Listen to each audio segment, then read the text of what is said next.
Boa tarde, Luís Camilo Duarte tem 57 anos e é o candidato do PS nestas eleições. Boa tarde. Boa tarde. Luís já foi presidente e vereador pelo PSD, já fundou o João Barral primeiro e agora candidata-se pelo PS. Não tem receio que os joão-barraleses possam ver aqui sinais de incoerência política? Há sempre um risco relativamente a essa matéria. Agora, quem conhece o meu percurso pessoal neste Conselho sabe que eu sempre pautei pela participação ativa naquilo que é a vida da nossa comunidade. Sempre trabalhei e pensei projetos neste Conselho, desde os meus 18 anos, que eu estou permanentemente ligado ao movimento associativo neste Conselho. Eu estive no Cineclube de João Barral durante uma série de mandatos, no momento em que deixámos de ter cinema e que o Cineclube até ocupou um espaço bastante importante neste Conselho, na medida em que preencheu uma lacuna que passou a haver neste Conselho.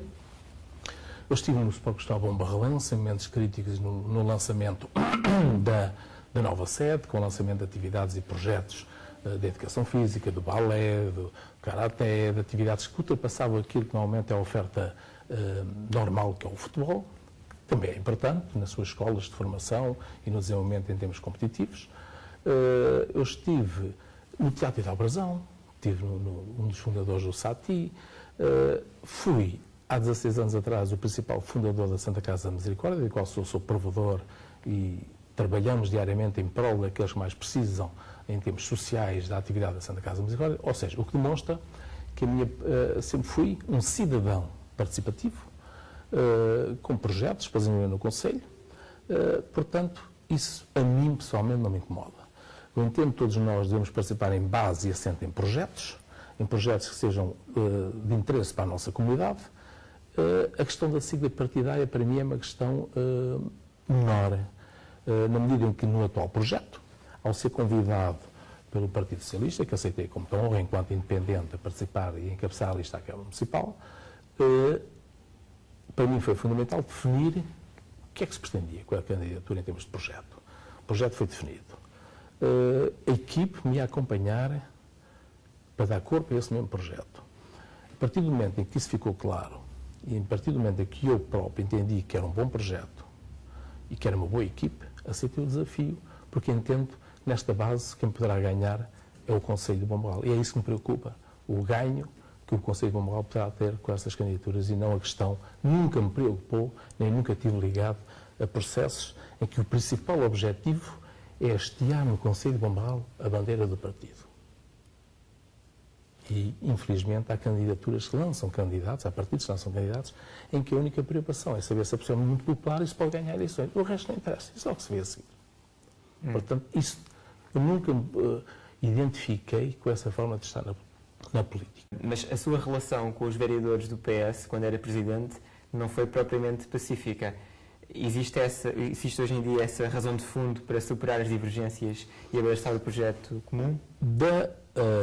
Todos nós sabemos que o modelo que é adotado e que leva à constituição do órgão executivo Câmara Municipal é um modelo que todos os partidos praticamente já reconheceram que já acabou. É um modelo acabado, na medida que um órgão executivo é um órgão de gestão. E quando todos nós sabemos que num processo de gestão há uma equipe que é constituída na base de um projeto e todos deverão estar imbuídos do princípio subjacente a esse mesmo projeto. Ou seja, todos nós devemos caminhar no sentido da concretização do projeto que propusemos à população que nos acaba de eleger. O modelo e aquilo que leva à constituição dos órgãos de gestão, que é a Câmara Municipal, do órgão de gestão que é a Câmara Municipal, é um método proporcional, em que, naturalmente, um órgão de gestão constituído por elementos de diversas correntes partidárias leva a que haja, em determinados momentos, a discussão muito mais aguda daquilo que era pretense haver, na medida em que os princípios e aquilo que são os interesses do Conselho devem sempre sobrepor àquilo que são os interesses das estratégias partidárias. Mas o que é inegável, eu próprio já vi isso em atas da Câmara Municipal, é que toda a gente reconhece que a forma de relacionamento que eu tive com os vereadores naquele mandato foi um relacionamento de respeito, participação democrática, em que todos foram convidados a participar, inclusive abri a hipótese de dar pelouros a todos, e na hora da verdade em que eram discutidos projetos, o exemplo em que eu propus os projetos a integrar o Plano Estratégico do Oeste até a 2020, foi aprovado, discutido e aprovado por unanimidade. Nas questões de fundo, estivemos sempre do mesmo lado da barricada, porque também houve uma situação que a mim não me assusta, porque tive essa experiência. Eu estava em minoria nesse salão. Portanto, tinha 3 elementos, PS2 e a CDU1, não, PS3, como é que era? 3, 1. O que levou a que todos os processos de elaboração de planos e orçamentos, digamos, documentos de base que fossem estruturantes para o Conselho, tivesse a haver sempre uma prévia discussão, uma prévia análise com os vereadores da oposição, de forma a que, quando chegasse a hora da votação em Câmara Municipal, estivesse em condições de serem aprovados. Acha que uma Câmara em que o Executivo, em que o Presidente está em minoria, funciona melhor?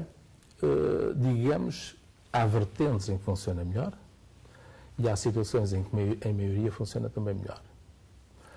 No seu caso, não correu mal? Não correu, na medida em que naquilo foi fundamental para os interesses do Conselho, naquilo foi a discussão e a aprovação de projetos para o nosso Conselho, nos orçamentos e planos, aí houve sempre, digamos, eram tomadas atitudes, como nós sabemos que tem a ver com a estratégia partidária, mas nunca houve boicote ao funcionamento da autarquia.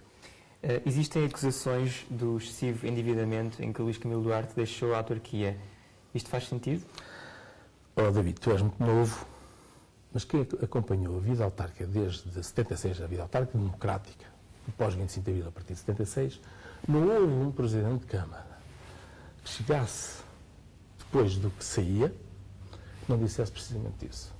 Isso é, digamos, um mecanismo de defesa e que acontece de uma forma muito mais aguda naqueles que sentem menos preparação àquilo que se propuseram. Na medida em que, ao tomarem posse, tomam conta de uma realidade para a qual não estão minimamente preparados e, de repente, começam a sentir que o céu lhes está a cair em cima. Então, a criar manobras de diversão, de forma a que se desculpabilize da sua inatividade e da sua, por vezes, incompetência para exercer o cargo. Isso aconteceu. A maior parte das vezes acontece. Portanto, e neste mandato, essa acusação não faz sentido em relação a si? Não, porque eu penso, na realidade, eu sou daqueles que não posso. Eu não tenho que estar ligado... Não tem bem. O José Manuel Vieira fazia parte do órgão que funciona nesta sala, que é a Assembleia Municipal.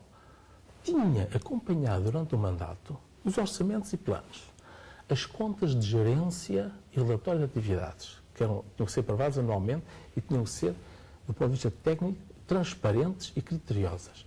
Não havia ali fuga num cêntimo à realidade. Portanto, o indivíduo que esteve aqui, que as votou, que as aprovou, todas as situações, não podia depois, passado um mês, tomar conta da cama e dizer a situação financeira. Isso denota que não havia um mínimo de preparação para assumir o mandato que iria assumir. Mas qual era então a situação financeira da Câmara? A situação financeira da Câmara, que rondaria aos 8 milhões de euros, decorreu, por exemplo, uma situação que eu vou só dar o exemplo.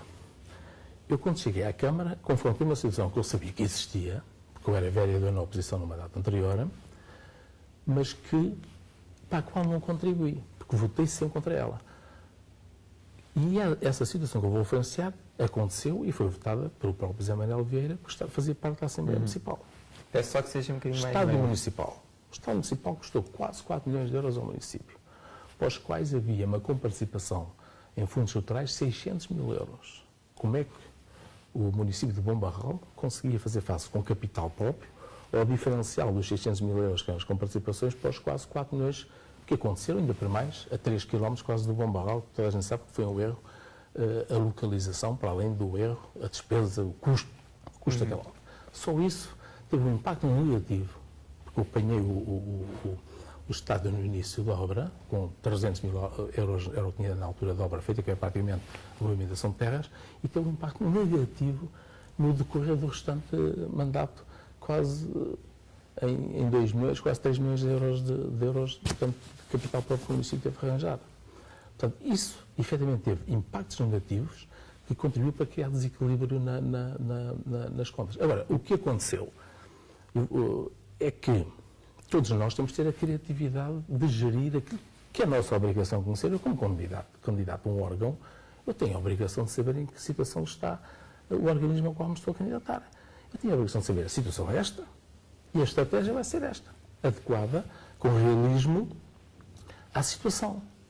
Pelos vistos, quem estava na Assembleia, quem já fazia parte da Comissão Política do PSD, as coisas andavam a passar ao lado, ou pelo menos pretende transmitir a ideia que desconhecia, quando efetivamente estava aqui e as votava todas. Agora, notem bem quando uma pessoa faz uma afirmação dessas. Nos 2 primeiros anos mandados de Manuel Vieira, a dívida, sem haver investimento, aumentou mais de 2 milhões de euros. Já Primeiro ano e segundo mandato. do José Manuel Como é que se Vieira. pode criticar alguém que fez um aumento comparativamente ao mandato anterior de 800 mil euros, quando nos 2 primeiros anos fez logo um aumento de mais de 2 milhões de euros? Já vamos a esse mandato, só para ficar claro. Então, reconhece que houve um endividamento durante o seu mandato, mas decorrente de compromissos anteriores. Em nenhum mandato, o aumento do endividamento foi inferior àquele que eu fiz. Nenhum. E com os níveis de investimento bastante elevados que aconteceram, apesar de não ter coincidido, como coincidiu neste, com a abertura e encerramento de um quadro comunitário. Antes de irmos à avaliação do atual mandato, ultimamente colocam-se dúvidas sobre, por exemplo, a orientação do trânsito na vila e o impacto que isso pode ter, por exemplo, no dinamismo económico. Qual opinião é que tem sobre o assunto? Houve, efetivamente, medidas que foram tomadas a uma situação de trânsito, faz parte do nosso compromisso eleitoral que irá ser distribuído à população, que vamos discutir, abrir a discussão, com a participação dos principais elementos que sentem por vezes o choque de algumas boas ou más medidas que são tomadas, participamos e encontramos a melhor solução. Nós estamos abertos, faz parte da nossa proposta, a reformular todo o trânsito, tem a ver com a parte de baixo da vila e esta zona em frente ao município. Não é, de forma alguma, destruir a obra que está ali feita. Pode ser, passar, por uma situação que pode passar. Portanto, isso vai exigir uma discussão e participação dos principais atores, aqueles que estão diretamente envolvidos com essa situação. Encontramos a melhor solução, mas estamos abertos a reformular e queremos reformular todo o trânsito da parte de baixo, de Rua José Veríssimo Duarte, e este passa em frente, na Praça do Município. Poderá passar a ter 2 sentidos? É uma hipótese.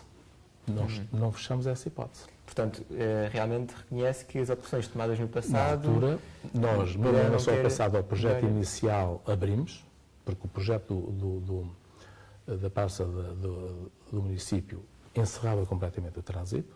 Já, na altura, abrimos, em termos de sentido. Neste momento, reconhecemos, mas é uma discussão que queremos ter, não queremos tomá-la de ânimo leve, queremos ter essa discussão e estamos abertos a encontrar a melhor solução, aquela que melhor sirva os bombalenses. Essa é a nossa preocupação.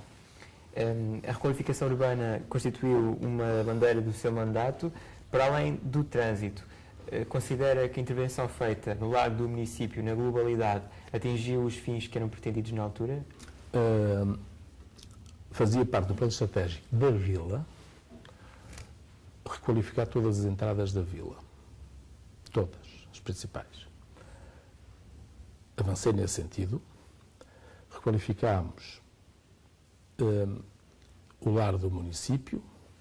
Avançámos com o projeto da entrada sul e angariei, digamos, fiz a candidatura e a aprovação da mesma e abri concurso para a execução desta obra. Começa no Cintrão e que acaba aqui no lar dos aviadores. Foi toda uma obra pensada, candidatada, angariada os 85% que suportaram a sua execução. É tudo uma obra deixada.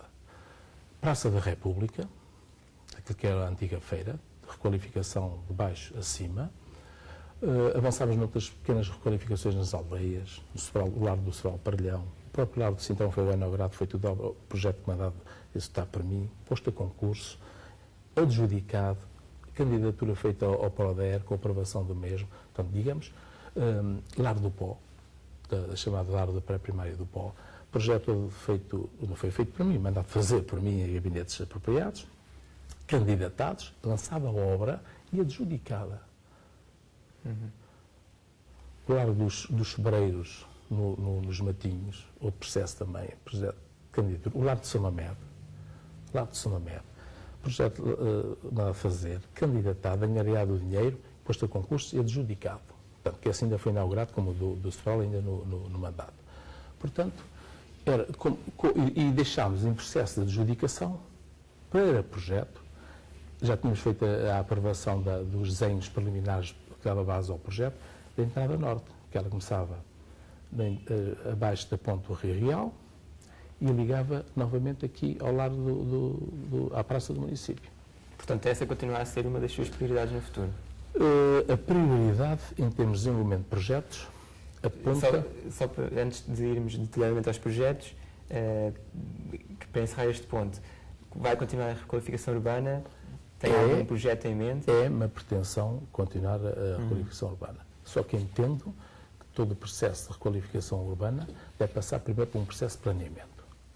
Nós deixamos, e estava em execução ainda durante o mandato, o plano de salvaguarda do Carvalhal, estava em execução, não percebo, durante este mandato nunca mais ouviu falar, o plano de urbanização da Vila do Bom Barral, estava em elaboração e execução a revisão ao plano diretor municipal, um patamar superior, portanto, aqueles planos de urbanização, planos de salvaguarda, tudo parou em termos de planeamento urbanístico neste Conselho. É importante que o Conselho, do ponto de vista de planeamento estratégico, esteja bem estruturado e com os pés bem assentos no chão, para que os projetos depois não sejam analisados do ponto de vista de avulso.